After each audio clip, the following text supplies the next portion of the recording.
my god. Oh my god. Oh my god. Oh my god. Oh my god. Oh my god. বর্তমানে যোগাযোগ ব্যবস্থার অন্যতম একটি মাধ্যম হলো জলপরিবহন, আর সেখানে একমাত্র গুরুত্বপূর্ণ ভূমিকা পালন করে বিশালাকার এই জাহাজগুলি। তবে এই জাহাজগুলি দুর্ভাগ্যবশত যদি কখনো দুর্ঘটনা বা পাইরেটসের কবলে পড়ে, তবে তার থেকে বড় ক্ষতি হয়তো আর একটিও হয় না, কারণ এই বিপদ থেকে জাহাজকে বাঁচানোর কোনো উপায় থাকে না। অনেক সময় জাহাজের যান্ত্রিক কোনো সমস্যার কারণে কিংবা সমুদ্রের বিশালাকার ঢেউ বা নাবিকের অসতর্কতা আস্ত একটা জাহাজকে সমুদ্রে ডুবিয়ে ছাড়ে।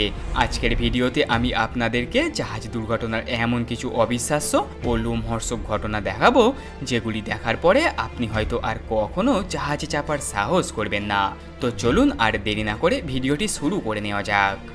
টাইটানিক সিনেমার মতো ঠিক এখানেও এক ডুবো আইসবার্গের সঙ্গে সংঘর্ষের কারণে এই মাছ ধরার ট্রলারটি ফেটে যায়, যার ফলে জাহাজের ভিতরে জল প্রবেশ করতে শুরু করে।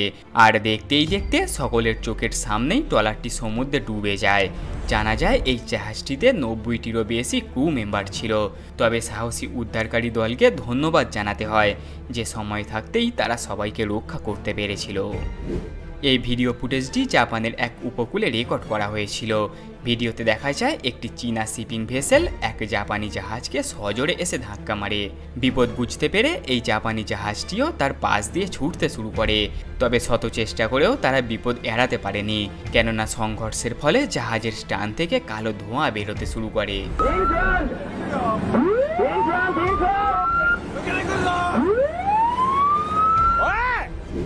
এই ভয়াবহ ভিডিও ফুটেজটিতে দেখা যাচ্ছে আরবিন নামের একটি বিশালাকার জাহাজ তুর্কি উপকূল থেকে মাঝ সমুদ্রে যাওয়ার সময় ভয়ঙ্কর এক বিপদের মধ্যে পড়ে, কেননা সমুদ্রের শক্তিশালী ঢেউ জাহাজটিকে অর্ধেক অংশে বিভক্ত করে দিয়েছিল, যা দেখে আপনার গায়ের লোম দাঁড়িয়ে যেতে বাধ্য।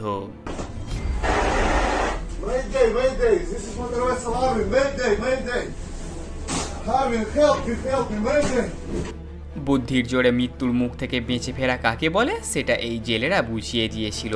খারাপ আবহাওয়ার দরুন জেলেদের এই বোটটি খুব খারাপভাবে ঢেউয়ের কবলে পড়ে যায়, কিন্তু তাদের দ্রুত চিন্তাভাবনা এবং দলগত কাজের জন্য তাদের সাধুবাদ দিতে হয়, কেননা তারা নিজেদের জীবন বাঁচাতে একসাথে বোটটির ভারসাম্য বজায় রেখে চলেছিল। স্প্যানিশ পণ্যবাহী এই জাহাজটির মতো খারাপ অবস্থা হয়তো আর কোনো জাহাজেরই হয়নি, কেননা ফ্রান্সের এই উপকূলে পৌঁছে হঠাৎই জাহাজটির ইঞ্জিন খারাপ হয়ে যায়, যার ফলস্বরূপ জাহাজটি খুব খারাপভাবে স্রোতের মধ্যে ভেসে যায়। আর দেখতেই দেখতে জাহাজটি ভেঙে দু টুকরো হয়ে যায়। দেখুন সেই জাহাজের মর্মান্তিক মুহূর্তটি।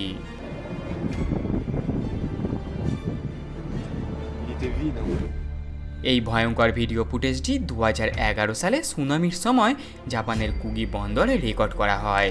সেই মুহূর্তে সমুদ্রের তরঙ্গগুলি যতই কাছে আসতে থাকে, সেগুলি ততই যেন ভয়ানক রূপ ধারণ করতে থাকে। তবে আশ্চর্যের ঘটনা, একটি মাছ ধরার নৌকা খুব খারাপভাবে স্রোতের মধ্যে আটকে পড়ে।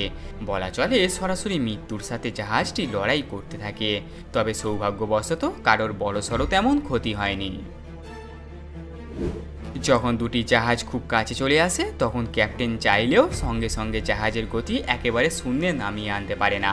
তাই তো এই ফুটেজে দেখা যাচ্ছে এই জাহাজটি নিজের গতি কমাতে না পেরে সহজে এই জাহাজে ধাক্কা মারে এবং খুব খারাপভাবে এই জাহাজটি ক্ষতিগ্রস্ত হয়ে পড়ে।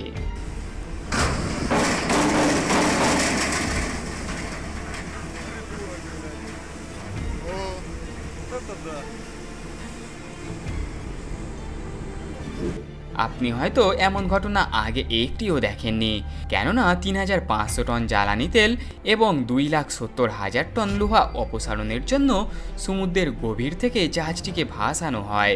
তবে পরে ধারণা করা হয় যে এই কাজ অসম্ভব, তাই জাহাজটিকে ইচ্ছাকৃতভাবে পুনরায় সমুদ্রে ডুবিয়ে দেওয়া হয়।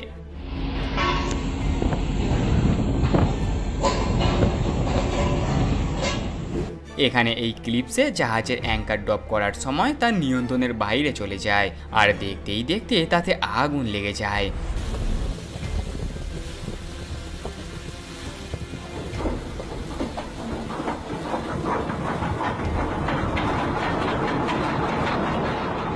29 জানুয়ারি রাসায়নিক ভর্তি এই ট্যাঙ্কারটি আটলান্টিক মহাসাগরে এক হ্যারিকেনের মুখোমুখি হওয়ার সময় চিত্রায়িত হয়েছিল। রাসায়নিক বোঝাই এই ট্যাঙ্কারটি যখন ইউরোপের উদ্দেশ্যে রওনা দিয়েছিল তখন নাবিকদের এতটুকু ধারণা ছিল না যে এমন এক ভয়ানক হ্যারিকেনের কবলে এদিন তাদের পড়তে হবে। ঘন্টার পর ঘন্টা ভয়ানক ঢেউ জাহাজটিকে হিংস্রভাবে আঘাত করছিল, কিন্তু তা সত্ত্বেও জাহাজটি নিজের সন্তুলন বজায় রেখেছিল। একবার চিন্তা করুন জাহাজে কর্মরত ক্রু মেম্বারদের সেদিন কেমন অবস্থা হয়েছিল। যদিও শেষমেশ বেশ ক্ষতিগ্রস্ত হয়েও জাহাজটি নিজের গন্তব্যে পৌঁছাতে পেরেছিল। সময়টা ছিল 2018-র 17 জুলাই, যখন এই জাহাজটি এবং ক্রু মেম্বাররা একেবারে মৃত্যুর দ্বার প্রান্ত থেকে ফিরে এসেছিল। কেননা উত্তর আমেরিকা থেকে ইউরোপগামী এই জাহাজটি 3 দিন টানা এক নাগাড়ে ঝড়ের কবলে পড়েছিল। ঝড়ের দাপটে সমুদ্রের ঢেউ এতই ফুলে ফেঁপে উঠছিল যে জাহাজকে সামলানোর সময়টুকুও দিচ্ছিল না। দেখতেই পাচ্ছেন দানব আকৃতির ঢেউগুলি জাহাজের থেকেও বেশি উঁচুতে ফুলে উঠছিল, ফলে জল জাহাজের আনাচে কানাচে একেবারে ভরে যাচ্ছিল। এখন একবার ভাবুন জীবনে এর থেকে ভয়ঙ্কর আর রোমাঞ্চকর দৃশ্য কী বা হতে পারে।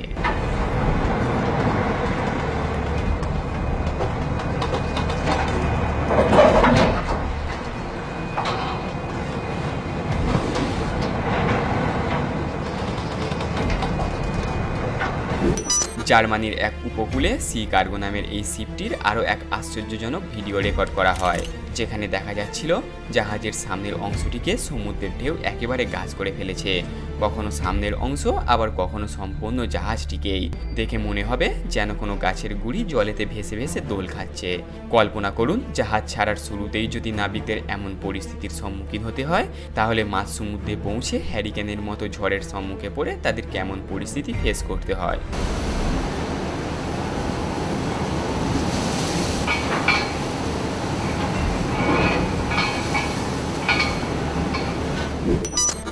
ডিসেম্বর নিউজিল্যান্ডের রয়্যাল নেভির একটি যুদ্ধজাহাজ পরীক্ষা করার জন্য আটলান্টিকায় রওনা দেয়, কিন্তু হঠাৎই দক্ষিণ মহাসাগরে একটি ঝড়ের মুখে পড়ে ওই জাহাজটি। দক্ষিণ মহাসাগর হলো পৃথিবীর সবথেকে শীতল এবং বাতাসযুক্ত মহাসাগর।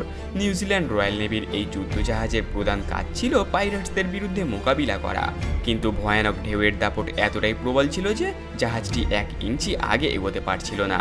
উপরন্তু সমুদ্রের ঢেউ বারে বারে যুদ্ধজাহাজটিকে গাছ করে ফেলছিল।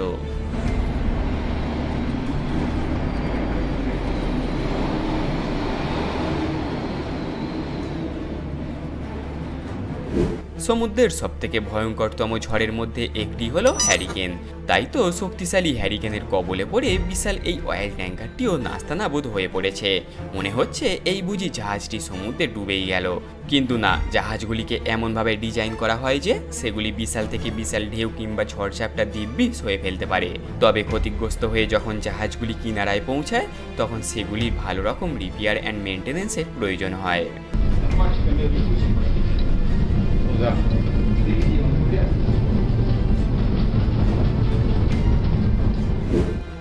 জাপান থেকে ইউএসের উদ্দেশ্যে রওনা দেওয়া তেল বোঝাই এই জাহাজটির নাবিকরা রীতিমতো হয়রান হয়ে গিয়েছিল যখন সমুদ্রের ঢেউ জাহাজের সামনের অংশ একেবারে আচ্ছাদন করে ফেলছিল।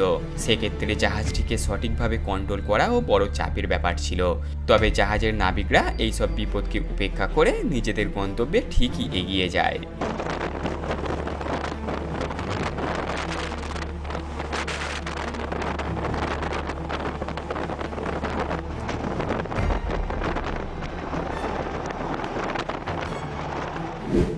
আয়ারল্যান্ডের বেন্টি উপসাগরে সান্টামার নামের মাছ ধরার এই ভেসেলটিকে 15 মিটারের চেয়েও বেশি উচ্চতার ঢেউয়ের সাথে লড়াই করতে দেখা গিয়েছিল।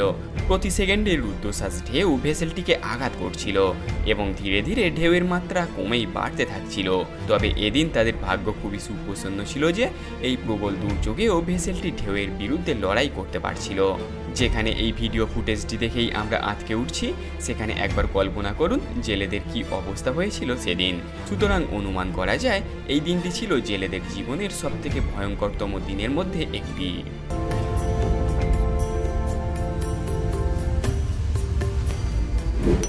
নৌবাহিনীর 19,000 টন ভারী পণ্যবাহী এই জাহাজটি বিস্কে উপসাগরের মধ্য দিয়ে ফ্রান্স হয়ে যুক্তরাজ্যের দিকে যাচ্ছিল এবং জাহাজটি ছিল কন্টেনারে ফুল প্যাকড আপ।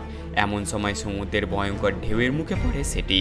আপনাকে বলে রাখি, এই এলাকার সমুদ্র বর্ষা এবং শীতের মাসগুলিতে খুবই বিপজ্জনক আবহাওয়ার জন্য বিখ্যাত হয়, যার জন্য সেখানে জাহাজডুবি হওয়া কোনো অস্বাভাবিক ব্যাপার না। তবে সৌভাগ্যক্রমে জাহাজটি সেদিন নিজের গন্তব্যে পৌঁছাতে সফল হয়েছিল।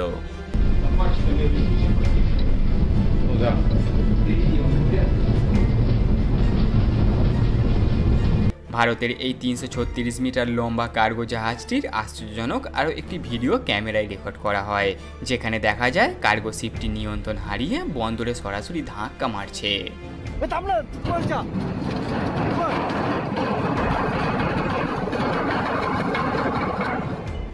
বন্দরে দাঁড়িয়ে থাকা এক জাপানি কোস্টগার্ডের জাহাজকে অপর আরও এক জাপানি কোস্টগার্ডের জাহাজ ধাক্কা দেয়, যার দরুন জাহাজের পিছনের অংশ থেকে কালো ধোঁয়া নির্গত হতে শুরু করে।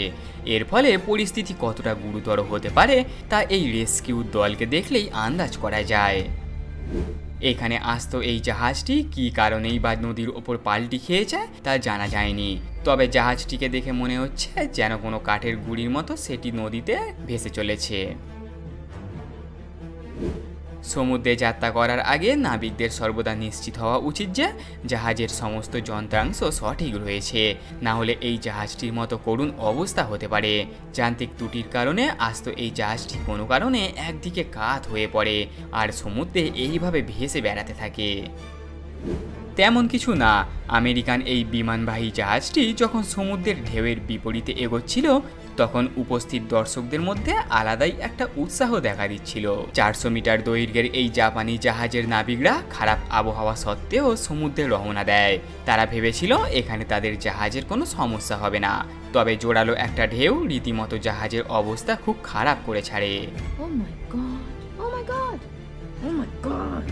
মৃত্যু যখন ছুটিতে থাকে তখন এইভাবেও বেঁচে ফিরে আসা যায়, কেননা এমন ভয়ানক দুর্ঘটনা দেখে প্রত্যক্ষদর্শীরা মনে করেছিল নৌকায় থাকা কেউই আর হয়তো বেঁচে নেই। কিন্তু সৌভাগ্যক্রমে আশেপাশে থাকা অন্যান্য বোটগুলির সঙ্গে সঙ্গে ছুটে আসে আর বিপদগ্রস্ত লোকেদেরকে উদ্ধার করে।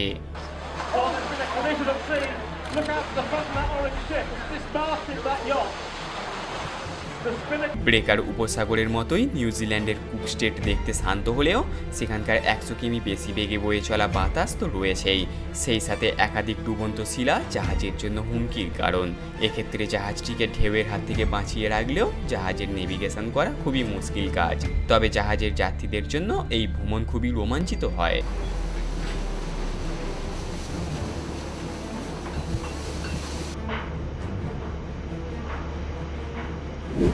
এই লোমহর্ষক ভিডিও ফুটেজটি তখন ক্যামেরায় রেকর্ড হয় যখন নিউজিল্যান্ডের ব্রেকার উপসাগরে একটি যাত্রীবাহী ফেরি প্রবল ঢেউয়ের কবলে পড়ে।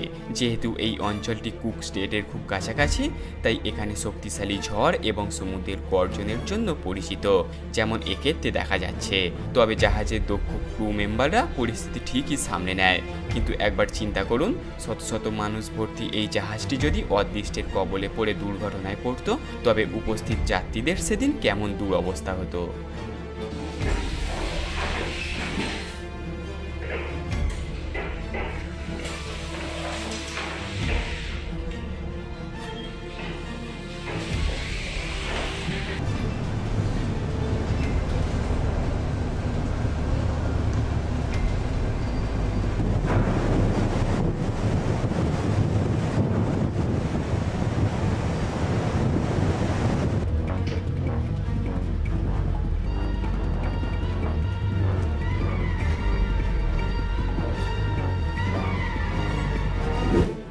বন্ধুরা, আশা করছি আজকের এই ভিডিওটি আপনি অনেক উপভোগ করেছেন।